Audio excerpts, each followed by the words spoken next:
Hello दोस्तों, आज के इस वीडियो में जानेंगे भानगढ़ किले की पूरी कहानी कि आखिर कैसे एक साधु के श्राप से तबाह हो गया था पूरा भानगढ़ किला।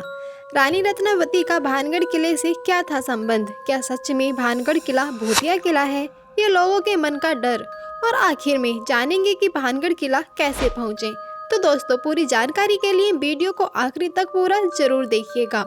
और आगे चलने से पहले यदि आपने अभी तक हमारे चैनल को सब्सक्राइब नहीं किया है तो कर लीजिए। तो आइए दोस्तों, वीडियो को शुरू करते हैं। अपनी संस्कृति और परंपराओं के लिए मशहूर राजस्थान दुनिया भर में पर्यटन का एक मुख्य स्थल है। हर साल यहाँ की खूबसूरती से रूबरू होने वाली संख्या में सैलानी यहाँ आते हैं। इस राज्य की विविधताएं और रंग बिरंगी संस्कृति हमेशा से ही लोगों के लिए आकर्षण का केंद्र रही है।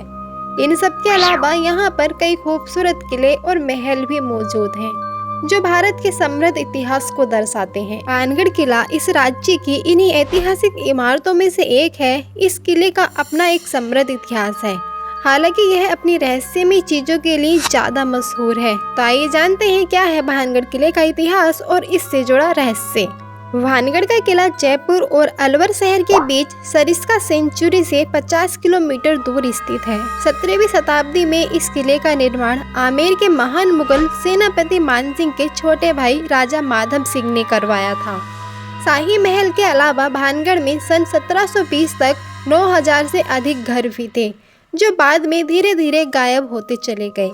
इस किले के परिसर में भव्य हवेलियों, मंदिरों और सुनसान बाजारों के अवशेष हैं, जो इसके सुनहरी इतिहास का संकेत देते हैं। यह किला अपने शांत वातावरण, सुरम्य अरावली पर्वत और खूबसूरत वास्तुकला की वजह से पर्यटन की भारी संख्या को आकर्षित करता है। अपनी खूबसूरती के अलावा यह किला अपने रहस्यों के लिए भी काफी मशहूर है। यह भारत की सबसे ज्यादा हॉन्टेड प्लेस में से एक है।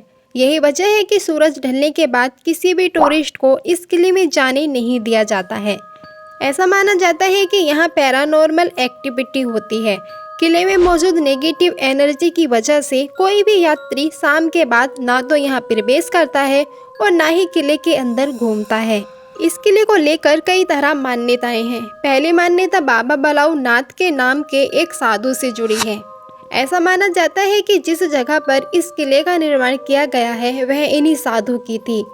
ऐसे में साधु ने किला बनाने की अनुमति इस शर्त पर दी थी कि किला या उसके भीतर की कोई भी इमारत उनके घर से ऊंची नहीं होनी चाहिए।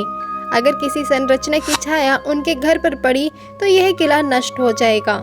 कहा जाता है कि माधो सिंह के पोते अजब सिंह ने इस चेतावनी को नजरअंदाज कर किले की ऊंचाई बहुत बढ़ा दी, जिसके परिणाम स्वरूप साधु के घर पर छाया पड़ी और शहर नष्ट हो गया। इस किले के हॉन्टेड होने की कहानी यहाँ की राजकुमारी रत्नावती से जुड़ी है।